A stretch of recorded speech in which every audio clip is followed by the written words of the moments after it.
Hello everyone, this is part 2 of Jimmy Stewart. I'm covering a series here of heroes, real genuine, no kidding American heroes that have contributed to this country in a way that I really admire. And this is Jimmy Stewart. Now, this is talking about once he got into combat. When he started, the second largest port in Germany was Bremen at the time. During this raid, enemy fighters took down a bomber called Good Enough. The crew of 10, just 3 parachuted out. Now, for the first time, Jimmy had to write a letter to the parents of the dead airmen saying that they were missing or presumed dead.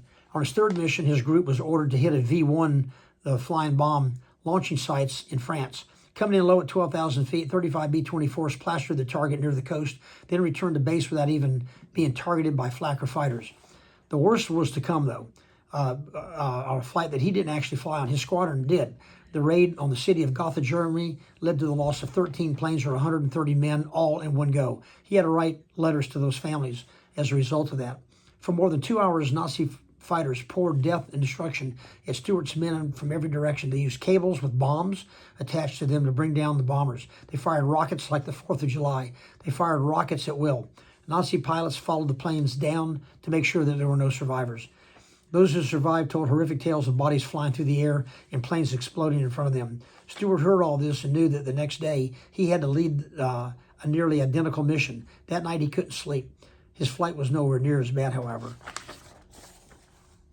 In January of 1944, he was promoted to major. He was awarded the Distinguished Flying Cross, and he had to lead a 5-day operation to lure the Luftwaffe out of their bases, launching massive attacks called Big Week. And what this was in the spring of 1944 in anticipation of D-Day. They wanted all the Germans to come up to where they could smack them and just have so few of them left to go.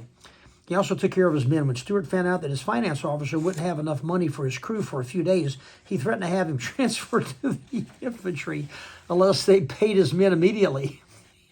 When one of his crew hit a keg of stolen beer in their barracks, he ambled in, threw off the covers, drew himself a glass of the beer, then announced that there was a keg of beer around there somewhere. And it was a very serious matter, and it should be taken care of immediately if they ever found it. Then he finished his beer and walked out. These are the kind of heroes that I've always admired in my life.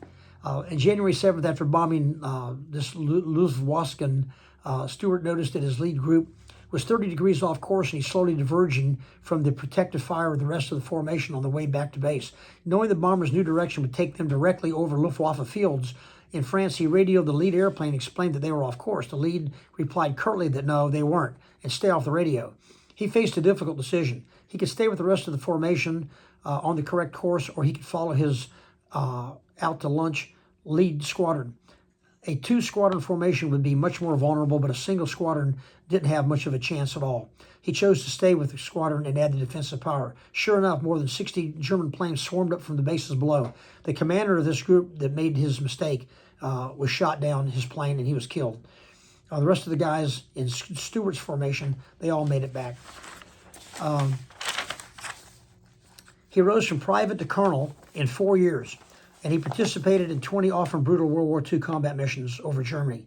In mere months, the war took away his boyish looks as he faced near-death experiences with the loss of men under his command. The war finally won. He returned home with millions of other veterans to face an uncertain future, suffering PTSD as we know it now.